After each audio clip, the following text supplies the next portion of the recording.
You have been told that cortisol is the problem, that it makes you fat, that it ages your face, that stress is flooding your system with a hormone that is slowly killing you.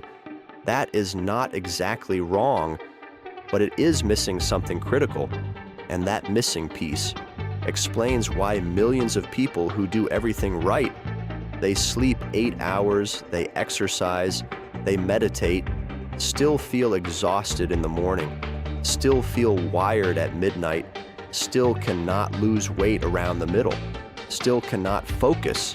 The problem is not how much cortisol you have. The problem is when it spikes. The same cortisol that saves your life at 7 in the morning will destroy your sleep at 11 at night. The same molecule, completely different effect, based entirely on what time it arrives.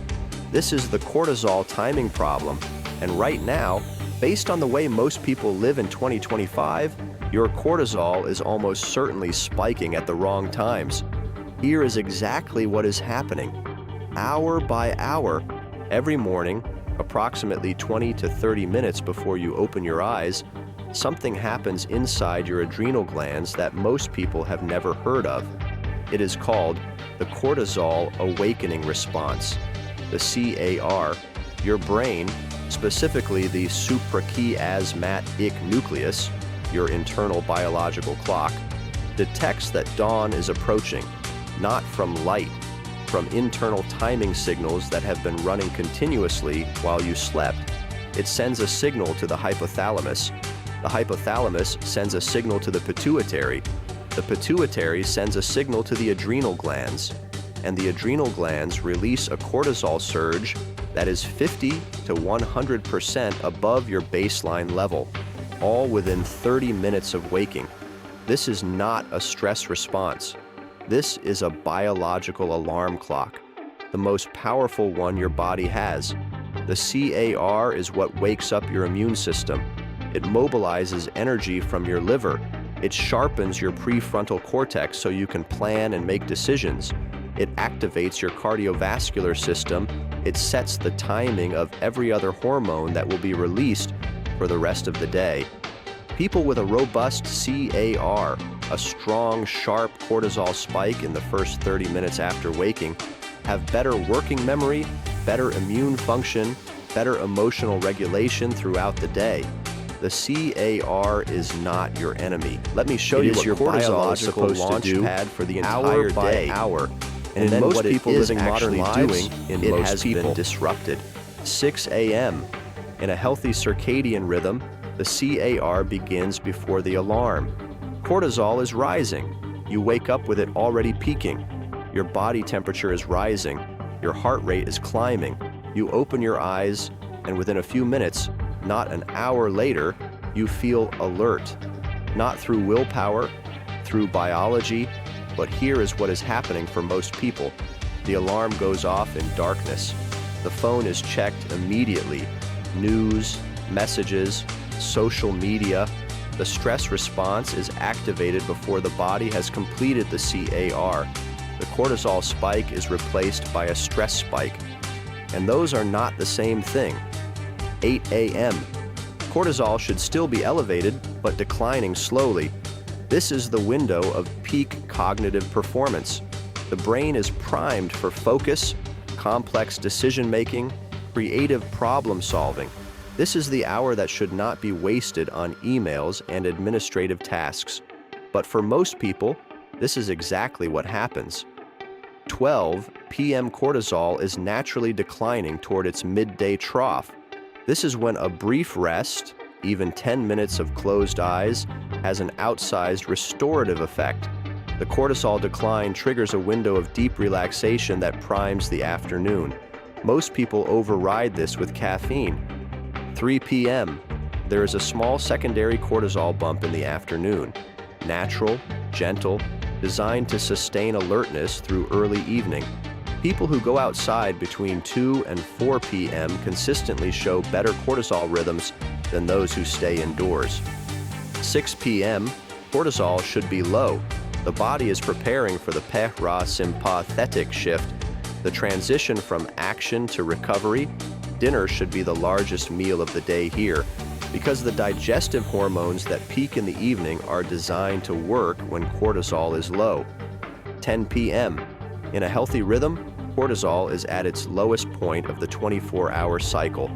The body is producing melatonin. Core temperature is dropping. The brain is clearing waste products. Cortisol at this hour should be near zero, but in most people with disrupted rhythms, and this includes anyone who uses screens after dark, anyone who eats late, anyone who exercises in the evening, anyone who checks work email before bed, cortisol is still elevated at 10 p.m., and that changes everything that happens next. When cortisol is elevated at night, it does not simply keep you awake. It actively dismantles the architecture of your sleep. Sleep is not a uniform state. It is a precise biological sequence. Light sleep, deep slow-wave sleep, REM sleep, cycling approximately every 90 minutes throughout the night. Each phase has a specific job. Slow-wave sleep repairs tissue, consolidates motor memory, releases growth hormone. REM sleep consolidates emotional memory, processes complex information, and is the phase during which the brain rehearses and strengthens the neural connections formed during the day. Cortisol suppresses REM sleep directly, measurably. Even a modest cortisol elevation in the evening, the kind you get from checking your phone before bed, from watching stressful content, from a late workout, shifts the balance of your sleep architecture away from REM and toward lighter sleep stages. This is why you can sleep 8 hours and wake up feeling unrested. You were asleep, but the sleep was wrong. The REM phases were shortened. The emotional processing did not complete. The memory consolidation did not happen fully. Your brain went through the motions of sleep without receiving the restoration that sleep is supposed to provide. There is a second mechanism. At approximately 2 to 3 a.m., there is a natural small cortisol rise, part of the normal circadian rhythm that helps the body prepare for the eventual morning awakening. In people with disrupted cortisol rhythms, this rise is amplified. It becomes a mini awakening. This is the biological reason behind 3 a.m. wake-ups. Your cortisol level at 3 a.m. is not random. It is the direct consequence of what your cortisol level was at 10 p.m. And your cortisol level at 10 p.m. is the consequence of how you spent your day. How does the cortisol rhythm get inverted? How do you end up tired in the morning and wired at night? The first cause is light. Your suprachiasmatic nucleus, the biological clock that triggers the CAR, calibrates itself to light. Natural morning light sends a signal that sets the clock forward. Artificial light at night sends the opposite signal. The clock delays, cortisol stays elevated, melatonin is suppressed, the body thinks it is still mid-afternoon. Studies using wearable cortisol monitors show that people who get outdoor light exposure in the first hour after waking have a CAR that is 50% stronger than people who stay indoors. And people who use bright screens for more than 2 hours after sunset have measurably elevated cortisol at midnight. The second cause is meal timing. Eating triggers a cortisol response. Your adrenal glands interpret food intake as a signal that the active part of the day has begun. A large meal at 9 p.m. tells your adrenals that it is still afternoon. The cortisol system stays activated. The third cause is social jet lag. Most people have a sleep schedule during the week that differs from their weekend schedule by 2 or more hours. This creates a chronic internal clock misalignment. Your biological clock never fully settles because it is being reset every 5 days. The cortisol rhythm is the first casualty of social jet lag.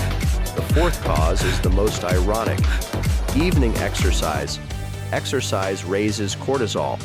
This is one of its primary mechanisms for mobilizing energy. Exercise before noon uses that cortisol surge productively. Exercise after 6 p.m. raises cortisol at exactly the time your body needs it to fall. People who exercise late report it as energizing. Biologically, it is a cortisol spike at the wrong time. Resetting the cortisol rhythm is not about supplements or stress management apps. It is about 4 specific timing interventions. First intervention, morning light within 30 minutes of waking. Not sunglasses, not through a window, direct outdoor light, even on a cloudy day, for 10 to 20 minutes. The photoreceptors in the retina that calibrate the suprachiasmatic nucleus require this specific light wavelength and this specific timing. This single intervention has been shown in multiple controlled studies to increase CAR magnitude, reduce evening cortisol, and improve sleep onset time. Warren, no supplement, replicates this. Second intervention, your first meal before 10 a.m. The timing of the first meal sends a powerful signal to peripheral circadian clocks throughout your body, particularly in the liver and gut. Eating within 2 hours of waking anchors your cortisol rhythm to your light exposure signal. Third intervention, no bright light after 9 p.m. The most effective approach is dim, warm light after sunset.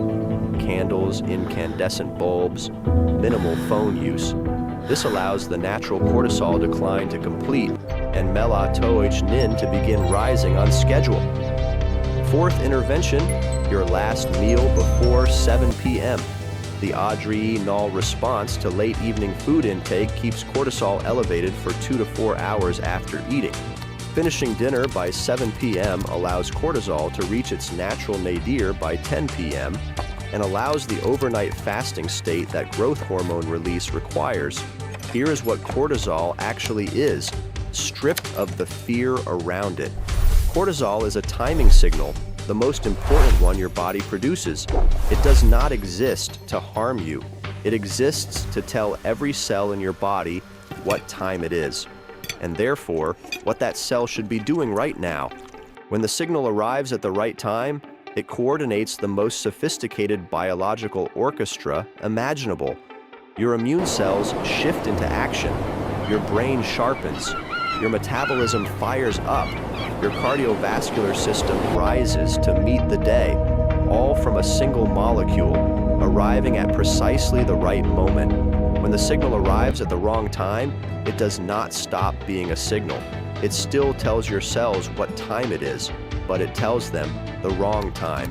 And every system in your body responds accordingly to a version of the day that does not match the actual clock outside your window. You are not fighting cortisol.